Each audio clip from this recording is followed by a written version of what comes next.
Bom dia, eu sou Vinícius Carlos Vieira, esse é o Cinema Aqui e hoje vou falar de A Casa.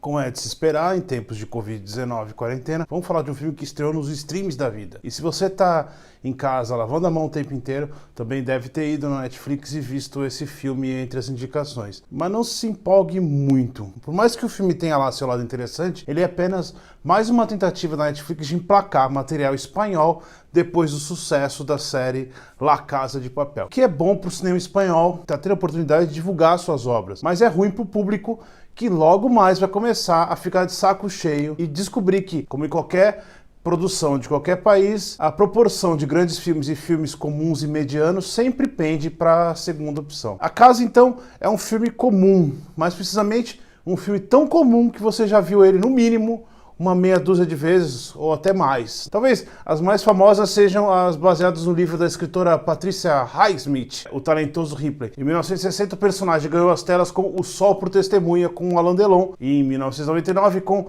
O Talentoso Ripley, com o Matt Damon, que teve uma continuação que ninguém viu. Entre os dois, e também depois, o que não faltaram foram homens e mulheres que decidiram que queriam a vida de outros personagens e iam lá roubá-la. Ou melhor, se apropriar, já que essa narrativa geralmente acompanha sempre o personagem tentando destruir seu alvo e fazer com que todos ao redor dele passem ao diálogo. E essa é a linha que segue A Casa. Nele, Javier Gutierrez é Javier Muñoz, um publicitário que já passou dos 40 e poucos anos e precisa enfrentar o desemprego. O problema é que ele parece velho demais para os novos tempos e caro demais para as agências que poderiam se interessar pelo seu trabalho. Isso faz com que ele e a família acabem perdendo o status social, que faz também com que eles precisem sair do bairro chique de Barcelona e deixem para trás uma casa que representava essa sua vida perfeita. O filme, ele até abre com esse comercial feito pelo protagonista, onde ele enxerga a casa perfeita, com a lavadora abrindo sozinha, e a família perfeita, todo mundo feliz e grandes janelas. E exatamente,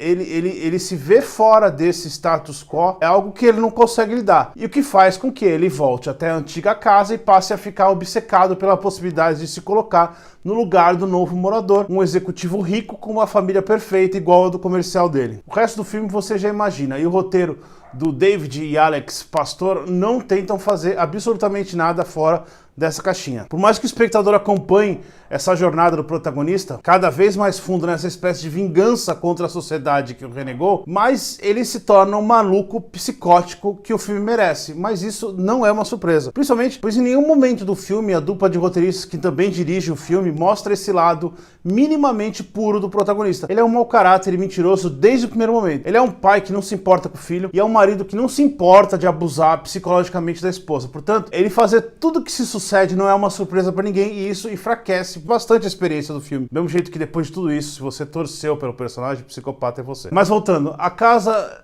não desenvolve o que poderia diferenciar o filme de todos os semelhantes. Essa ideia da vingança social. O assunto é só arranhado e nunca parece ser levado em conta para construir o personagem de modo mais claro. Por mais que pareça que ele ache que está sendo injustiçado pelo mundo ao seu redor por ser um bom profissional, mas não valorizado, o espectador nunca tem certeza se é isso mesmo que move o personagem. Entretanto, por mais que o roteiro não mergulhe nesse lado que tornaria o filme mais profundo, pelo menos ele consegue construir essa trama e seus detalhes sem parecer que nenhum movimento ou surpresa seja gratuito ou perdido dentro da trama. Portanto, é fácil deixar de lado esse defeito sócio-estrutural e se divertir com esse maluco construir essa bagunça onde a vítima vai cada vez mais se perdendo e caindo em um buraco profundo e obscuro sem nem saber que está caindo. O único momento de humanização do protagonista surge de uma sequência quase inesperada. Geralmente, nos filmes semelhantes, existe sempre um momento onde o protagonista deve demonstrar o quão longe ele está disposto a ir para manter seu segredo. Geralmente isso quer dizer que ele mata alguém que descobre seu plano e tenta chantageá-lo. Aqui acontece exatamente isso, mas também o roteiro tenta, através do mesmo fato, mostrar um limite moral que o personagem admite. E a direção dos irmãos Pastor consegue fazer com que tudo isso tenha um visual firme e claro. A Casa se torna, então, um filme fácil de ser digerido por ter tudo no lugar e nunca permitir que seus defeitos e essa cara de já ter sido feito um monte de vezes atrapalhe a diversão de ninguém. Os dois ainda tentam usar essa torneira pingando como símbolo desse homem que não se permite nunca estar confortável com seu lugar no mundo. Alguém que está quebrado por dentro, mesmo perfeito por fora, e que sempre terá esse defeito, essa falha. legal, acrescenta no filme, mas não é lá nada muito profundo. Até porque isso vem de alguém que não percebeu que se tivesse usado toda a criatividade gasta para esse crime perfeito na hora de trabalhar com publicidade, talvez não tivesse ficado sem emprego.